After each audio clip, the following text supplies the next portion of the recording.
Jake, you won't believe what I heard today. What's up, Emma? You look really excited about something. So, I was talking to my friend who works in biotech, and she told me about this new medicine they've developed. Apparently, it can make you live forever. Wait, what? Live forever? Like immortality? Yeah, exactly. She said they've been working on it for years, and they finally cracked the code. The drug can stop aging and even reverse some of the damage that's already been done to your cells. That sounds like something out of a sci-fi movie. Are you sure she wasn't just pulling your leg? I thought so too at first, but she showed me some of the research papers and data. It's real, Jake. They're calling it Eternify. Wow. Eternify. I can't even wrap my head around that. What does this mean for the future? I mean, if people stop aging, what about overpopulation? And the economy? There'd be so many changes. That's exactly what they're concerned about. She mentioned that they're already working on policies and guidelines for how to distribute it. They're thinking of limiting it at first to prevent a sudden population boom.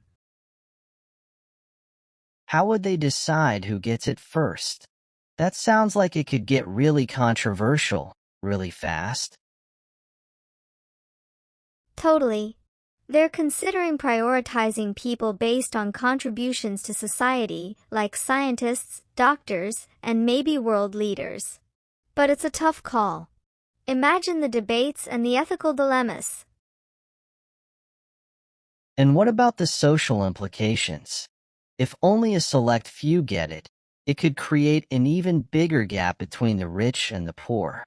It might lead to a new kind of class system where the rich are literally immortal.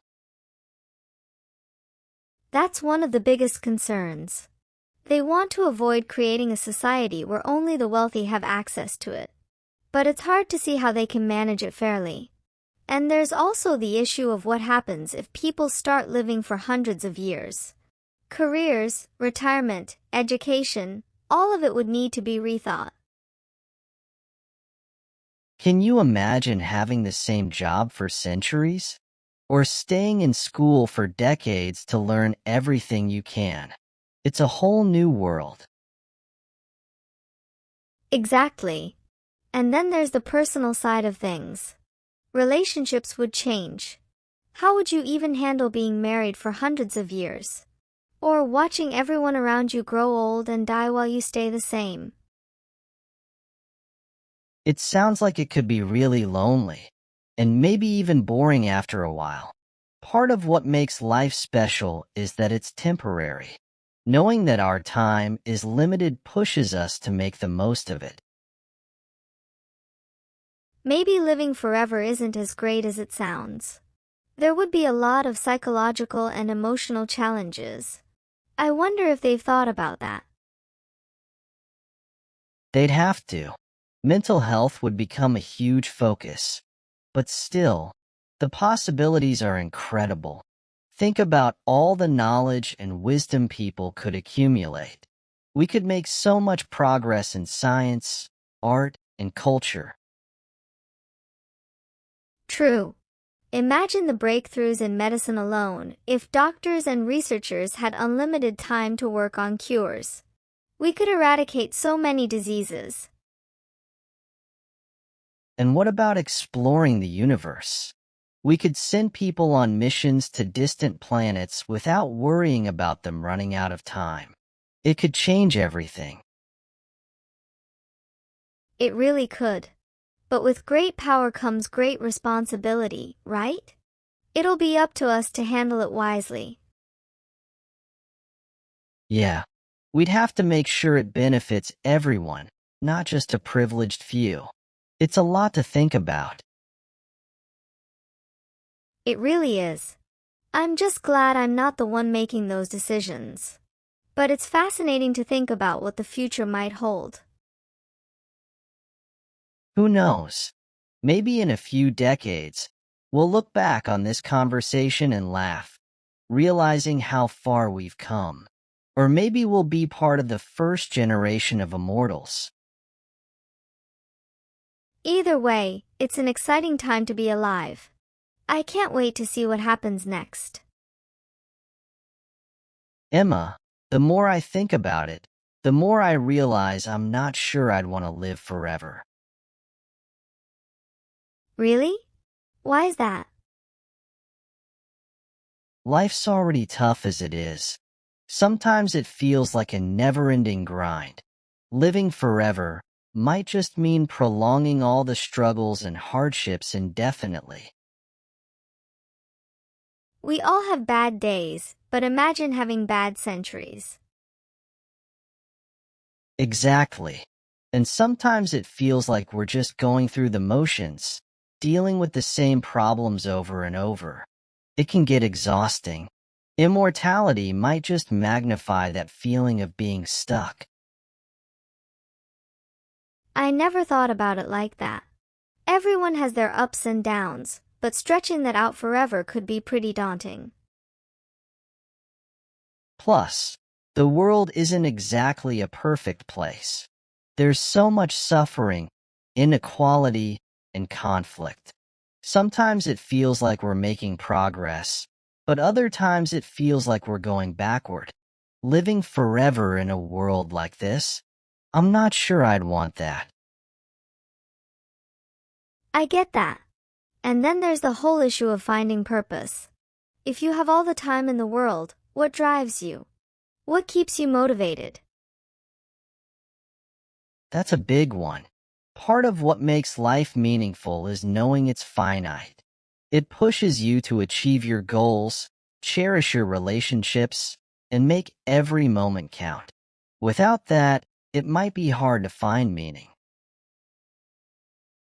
It's like, if you knew you had endless tomorrows, today might not feel so important.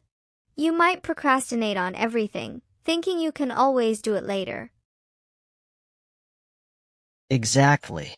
And what about all the pain and loss? Watching friends and family grow old and die while you stay the same would be heartbreaking. You'd end up outliving everyone you love. Yeah, that would be really tough. You'd have to constantly make new connections, and I can't imagine it getting any easier to say goodbye. Maybe the idea of living forever is more appealing in theory than in practice. Sometimes the fleeting nature of life gives it its beauty. It's the impermanence that makes moments special. That's a really profound way to look at it. I guess there's a reason why immortality has always been a double-edged sword in myths and stories. It's not all it's cracked up to be. Exactly. So, while Eternify is an incredible breakthrough, I think I'd pass. I'd rather make the most of the time I have and live a full, meaningful life, even if it's not an endless one. I respect that, Jake.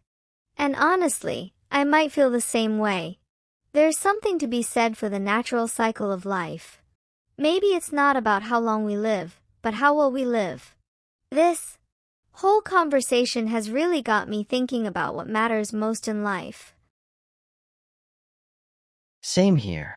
It's like, we get so caught up in the idea of living longer that we forget to actually live. It reminds me of something my grandmother used to say, it's not the years in your life, but the life in your years. That's a great way to put it.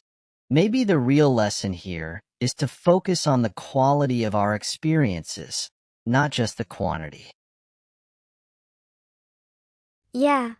And to appreciate what we have, right here and now. We often take things for granted, thinking we'll always have time to do what we want or be with the people we love. That's so true. We put off important things, thinking we'll get to them someday. But life is unpredictable. We need to cherish every moment and make the most of our opportunities. It's about being present and mindful, really savoring the good times and learning from the bad ones, building meaningful relationships and leaving a positive impact on the world. And it's about finding balance too, taking care of ourselves and others, pursuing our passions, but also taking time to relax and enjoy the little things. It's easy to get caught up in the hustle and forget to enjoy the journey. We need to remind ourselves that life is more than just reaching milestones. It's about the experiences and memories we create along the way. And even the challenges and setbacks are part of what make life rich and rewarding. Overcoming them shapes who we are and makes us stronger. That's a great point. Struggles can teach us resilience and empathy. They can help us grow and appreciate the good times even more. So maybe, instead of chasing after immortality, we should focus on living authentically and with purpose, making every moment count and leaving a legacy we can be proud of. It's about being kind, helping others, and making the world a better place in whatever ways we can. Those are the things that truly matter. Yeah, and sharing our journey with those we love, building connections and creating memories that last a lifetime, even if that lifetime isn't forever. Well said, Jake. So, let's make a pact to live our lives to the fullest, to be present, and to appreciate every moment we have. Agreed. Here's to living a meaningful, fulfilling life, no matter how long it lasts. Cheers to that. Let's make it count every single day. Absolutely. Because at the end of the day, it's not about how long we live, but how well we live.